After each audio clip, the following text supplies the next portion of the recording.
गेला आठवडाभर चंद्रपूर जिल्ह्यात मुसळधार पाऊस पडतो आहे। अशातच चिचपल्ली येथे तलाव फुटल्याने तर पिंपळखुट येथे अंधारी नदीच्या पुराने प्रचंड मोठे नुकसान नागरिकांना सहन करावे लागले। पालकमंत्री सुधीर मुनगंटीवार यांनी आज दोन्ही गावात नागरिकांच्या भेटी घेत पुराची प्रत्यक्ष पाहणी केल्यानंतर मदत वितरित केली। या गावांमध्ये अनेक घरांचं मोठ्या प्रमाणात नुकसान झालेलं आहे।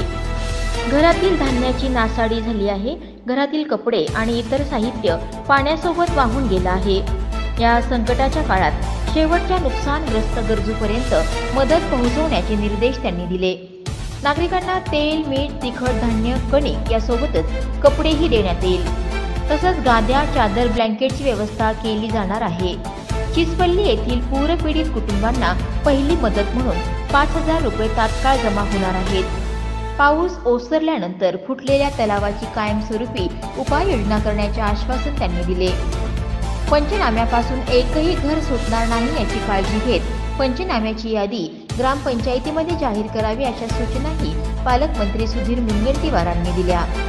पालकमंत्री सुधीर मुनगंटीवार यांच्या हस्ते पूरग्रस्तांना मदतीच्या धनादेशाचे वाटप करण्यात आले।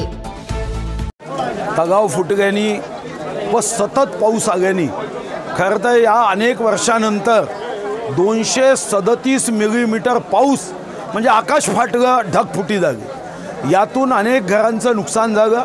या सर्व घराच्या नुकसानीची मदत, जी जनावरं वाहून गेली त्याची मदत, यांना आत्ता आपण तातडीने मी माझ्या वतीने धान्याच्या किट दिल्या होत्या, पण यामध्ये पाऊस काही थांबत नाही आहे। पुन्हा आपण किट देणार आहोत, भांड्याच्या किट देणार आहोत। सरकारच्या वतीने पहिला हप्ता 5,000 रुपयाचा दिला आहे।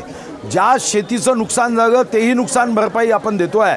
चिचपल्लीच्या सर्व जनतेला मी आवाहन केलं आहे की सरकार तुमच्या पाठीशी आहे, मी तुमच्या पाठीशी आहे। नुकसान झालं त्या नुकसानीच्या संदर्भामध्ये आम्ही पूर्ण शक्तीने मदत करू।